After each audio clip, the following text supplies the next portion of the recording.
Take 1. Seeking wisdom.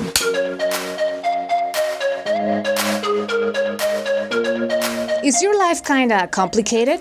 Welcome to One Take, the podcast designed to seek wisdom to live simple, healthy, and happy.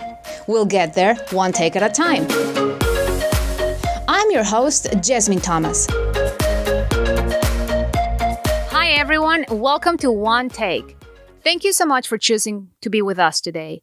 I understand there's many options out there, and I really appreciate that you've chosen One Take today to entertain you. We are going to spend it, you and I, just getting to know each other. I am a mom. I'm also a television journalist. But on the side, I decided to start this project. And this project is born out of the need that I have in my heart to become a better person. You know, you grow and you get married and you have kids and you have the job and the car and the house. And you think that all of those things equal happiness. And they do to some extent. But I realize that through my years, I have neglected my soul. I've neglected my heart. I realize there's a hole in my heart that nothing is going to fill but me. You know, we spend too much time taking care of others. We take care of other people's needs. We go to work. We do our best. We come home. We do our best. We take care of the kids and the family and the dogs. But what do we do to take care of ourselves? And I was wondering, really, I don't do a whole lot. You know, I used to exercise more. I used to read more. I used to just spend time doing whatever. But then you get busy, and then life gets complicated. And then one day you realize that you have totally neglected yourself. And I don't know about you, but if I don't take care of myself, it's going to be really hard for others to put me first. Because a lot of women and a lot of parents, that's how we are. We put others first. But if we don't take care of ourselves, really nobody else will. That's how this podcast is born. Out of a need of taking care of myself. I'm sure I'm not the only person in this entire world that feels that way. I know there's many people out there that have not realized, but they have the void too in their hearts. They go through the motions of the day and they have successful jobs and they have money or things and then there's still an emptiness in their hearts. Well, let me share with you. I discovered through talking to a really wise person, Pastor Thomas, who we'll have him in one of the upcoming episodes, I realized that void could not be filled by anything but by myself. By choosing myself and nurturing myself. So that's what I'm doing with this podcast. I am looking for wisdom to find out who am I? Who am I supposed to be at my best? And how do I get there? I really want to get there. I really want to work on being the best mom, the best wife, the best daughter, the best coworker, the best employee, the best entrepreneur, the best business owner. And I'm talking to you. We can be all of that. But it starts with us. It's not going to happen because the world is going to revolve around us and set everything for us. It's going to happen because we take the initiative to get there. And the first thing is to realize that in order to become our best selves, we need to be aware of who we are. We need to be aware of our fears, of our needs, of our dreams. How many people have stopped dreaming because we're too busy? Because we're told, haha, no, that's impossible. How many of us has stopped dreaming? I wonder that. I did at some point, but not anymore. Now, as you have already noticed, I have an accent. I'm not a native English speaker. I'm actually from Mexico. I was born and raised in Mexico, and my first language is Spanish. And for many years, I've been afraid of my accent. I've been so self-conscious about it that I have rejected or let's just say that I have blocked opportunities to grow doing stuff in English. I recently had a dear friend of mine coming and telling me that I needed to cross over to the English market. I work in Spanish media. And I'm like, you're crazy. He's like, that's your next step. And for many years, I told myself, that's impossible. You will never get there. Why? Because I have an accent. Why? Because people will reject you. Why? Because you're not good enough. And all these thoughts that I fed myself put a barrier between me and a lot of possibilities. And finally, I realized if I don't address this fear of rejection, this fear of not being like the others, of not sounding like the others, if I don't address it, I will miss on a lot of opportunities. And nobody will address it for me. So guess what? We're doing this. We're doing this in English because it is a great opportunity for me to face my fear, to get my vulnerabilities out there for you, to know who I am and where I stand, and to beat the fear. Because I know that every podcast will be an opportunity for me to speak better English and to sound better and to be more comfortable and to forget about the accent. One day I was watching a soccer game and it was in English. And all the commentators had an accent. They were all from Latin America, calling games in English. They were on ESPN, one of the top sports networks in the world, with an accent. I thought that was impossible. So I heard those guys and I'm like, seriously? They have an accent and they got the job and they're the best of the best, and that's why ESPN picked them, because they're the best of the best out there calling games. And maybe they were afraid because they had an accent. But you know what? They're setting an example for people like me who work in the media, who are from other backgrounds, who want to explore different opportunities. That was a lesson for me to realize that the fear is in my head, that others don't see the fear. But unless I face it, I'm not going to move on. I'm not going to look for opportunities and I'm not going to find the opportunities. So, what's your fear? Where have you failed yourself? Because I fail myself a lot. I ask you, what's your fear? Let's face it, that's what this is all about. This is about facing the things that are keeping us from being our best selves. I realized, for me, I was just too busy doing everything. And I was not enjoying enough of those things that I was doing.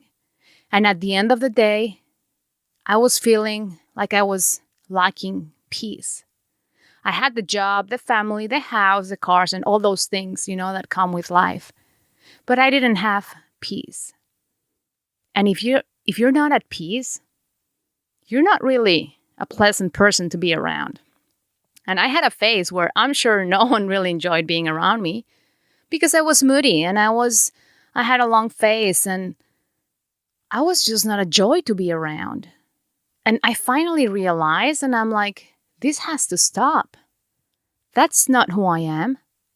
I'm a cheerful person. I'm a happy person. I'm a grateful person. I need to start showing that. So, in order to find my peaceful place, I started looking at my life. And you cannot just wish for something to happen. You need to find a path to get there. You need to have a plan that's going to take you there.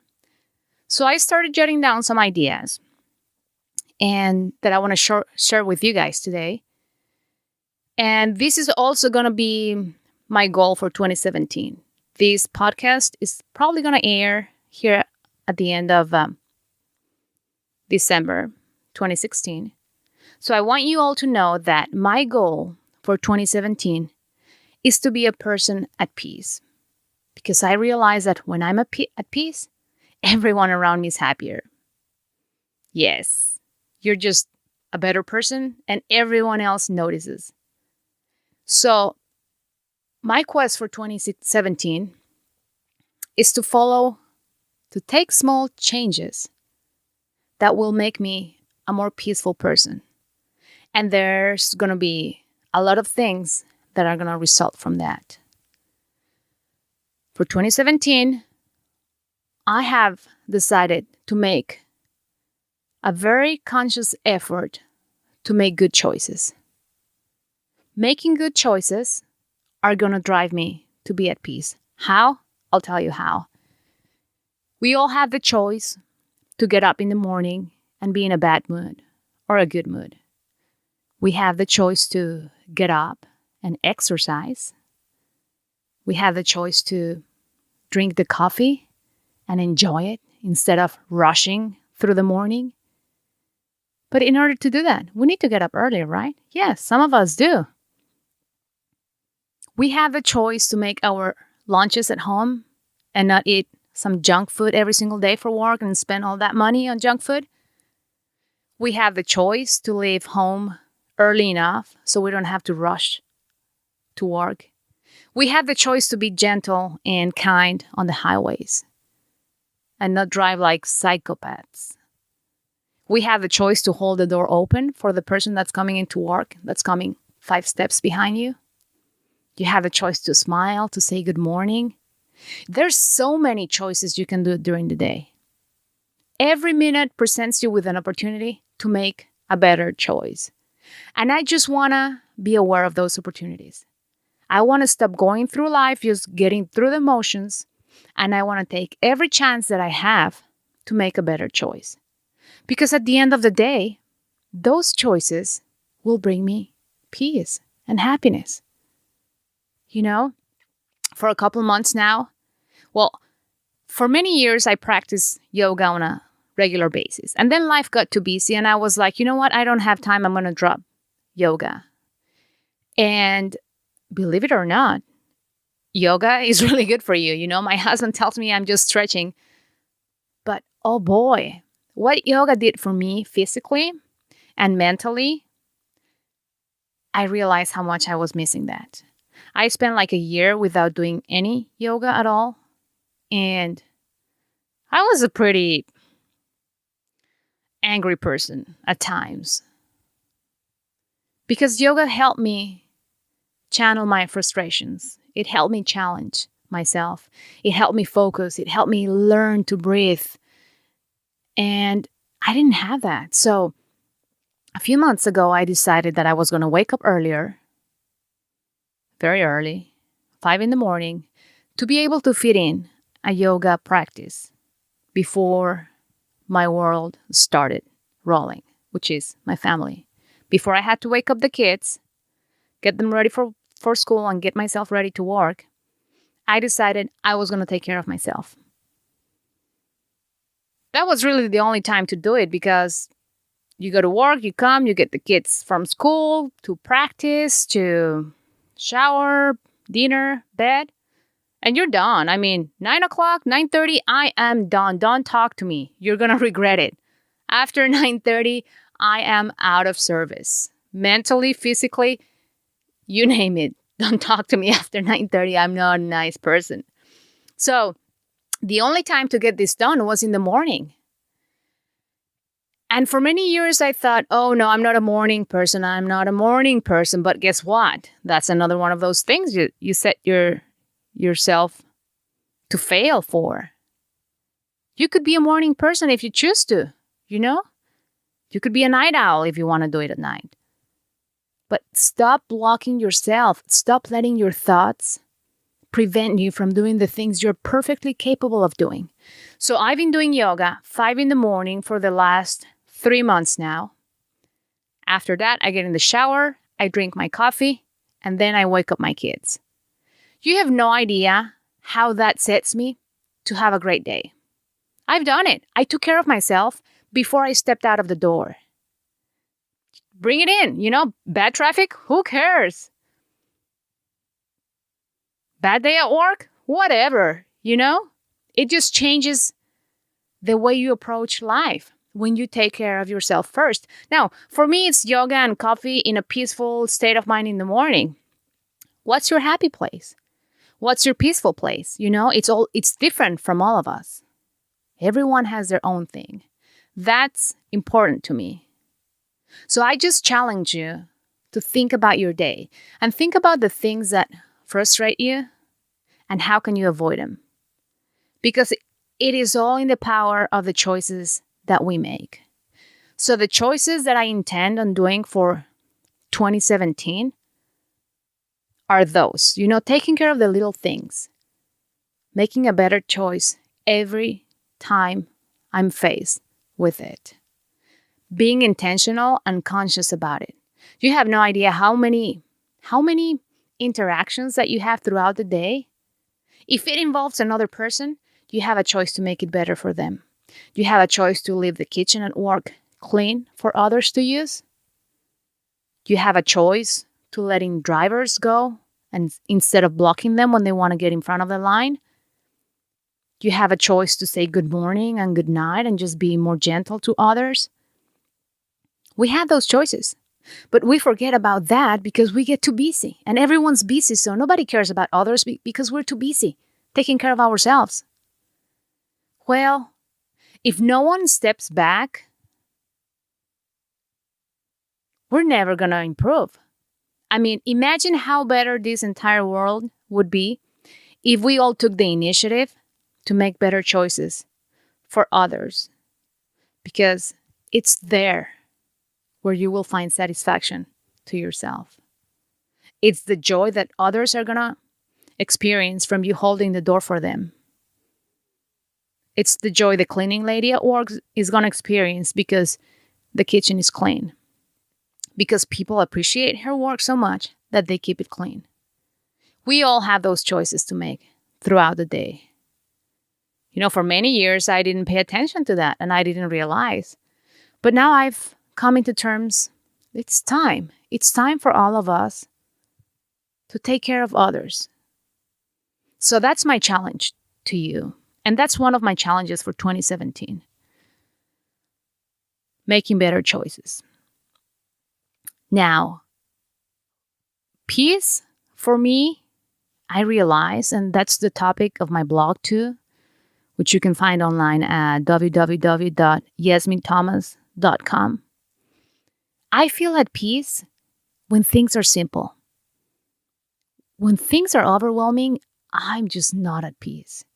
So I want to keep my life simple. I want to keep my house simple. I want to keep my purse simple. That's difficult to do because you can find anything, including hot salsa, in my purse. I want to keep my closet simple, my pantry simple, my friendships simple. I just want to keep things simple because simple brings me calmness and peacefulness. So that's one area, keeping things simple. Another thing that brings me peace is not being in debt. And that's one that's really hard because we live in a society that values the stuff you have. So you are better because of the car you drive. You're better because of the purse you carry. You are better because of the place you go on vacation. You are better because of the dresses you wear. And I don't think so. Not for me. My value is not on spending money to impress people. I don't value that. I personally value being debt-free more than having the stuff. And I'll share with you a funny story. For many years, 11 years to be more exact, I drove the same car, a Dodge Neon, red Dodge Neon. I still have it, by the way. Not driving it as much.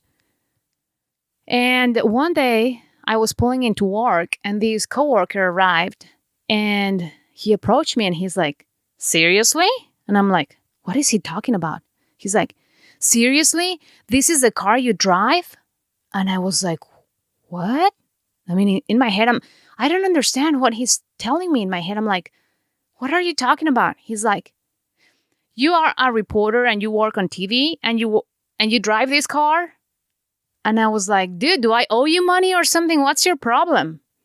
And then he's like, I was upset because many people think that way, but they keep it to themselves. But not this guy. This guy just came in front of other people, told me to my face, how come are you driving this beat up car?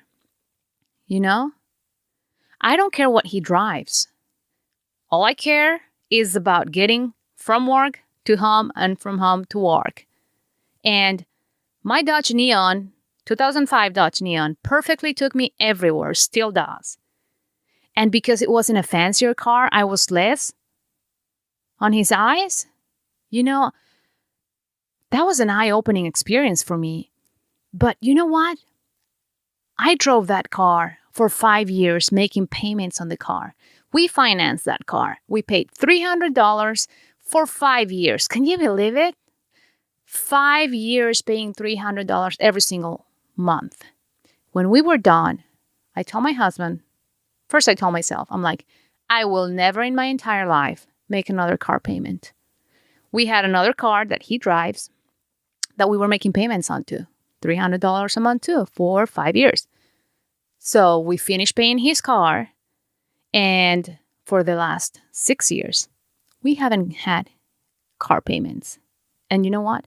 I don't care that my car is 11 years old. I don't care what people think about myself because I drive that car. I don't care. I really don't care. If you want to drive a Beamer, if you want to lease a Beamer and that's going to make you happy and you're going to have payments for the entire rest of your life, that's your choice. My choice is living debt-free. I didn't make a car payment for 6 years. I saved my money, or we saved our money. And when it came time to buy a new car, guess how many options we had? We didn't have an option to lease. At least I didn't have an option to lease. I didn't have an option to finance the car. I wasn't getting a car note. I was buying cash. I was paying cash for whatever car I was going to get. So if it was going to be a $1,000 car or a $10,000 car or a $20,000 car, I was going to pay cash for it. And I know this is kind of a crazy idea. Not everyone thinks about it. I convinced my husband. I said to him, I'm perfectly fine driving this car. If you want me to have a new car, we're paying cash for it. And it wasn't automatically a yes, but I wasn't looking for a new car either. I mean, the Neon works just fine for me. One day he's like, well, I kind of like the idea of paying cash for a car, and I really think you need to upgrade your car. And I'm like, okay, so we're paying cash for it? Okay, so what kind of car are we getting, Let's make the decision on how much money are we spending on this car. And so in July, we bought a car. We paid cash for it. 2016 Ford Fusion. That's what it is. And we got a great deal. And you know what? The peace that comes from not having a car payment, to me, is worth it. To me, it's worth driving the same old Neon for 11 years. To me, it's worth being made fun of because I work in an industry where reporters pull in to work with Beamers and Lexus and all these fancy cars that I don't even know what other fancy cars are there. I'm not a car person, so that's why I don't even care about the car I drive.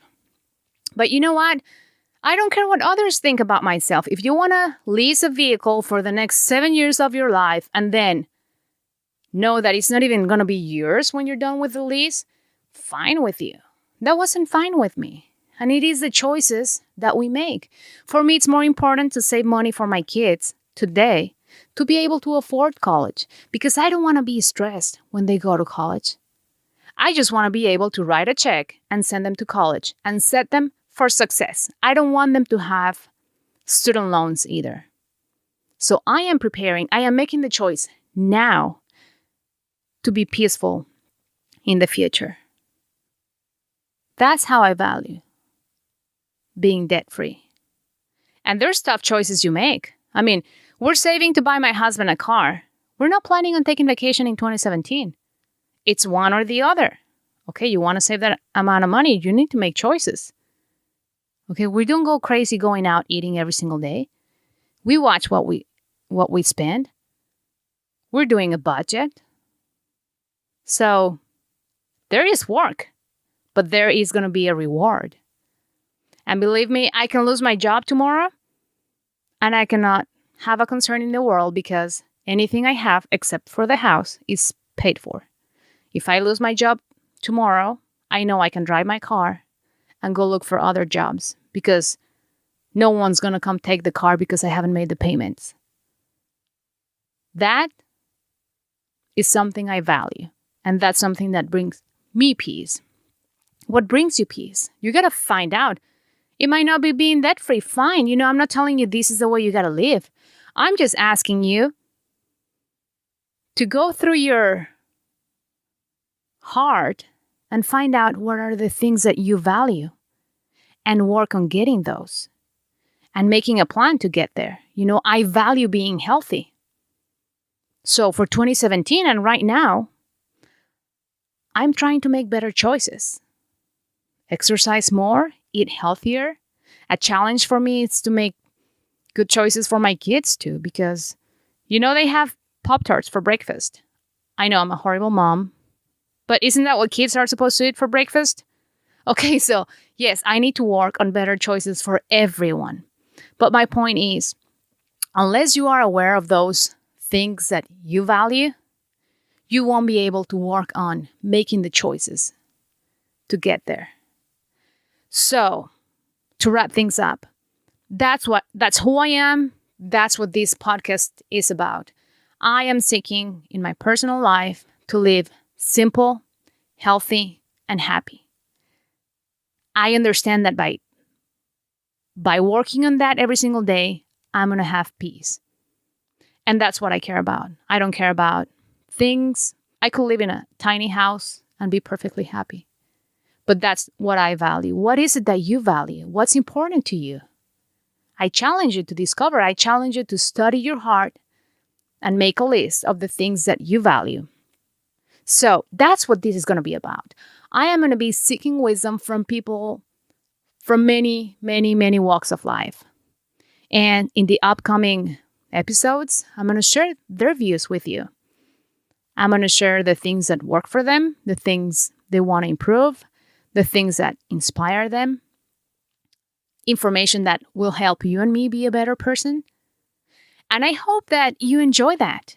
And I also hope that we can all start creating a community where we support each other, where we share each other's goals and information that can help us get there.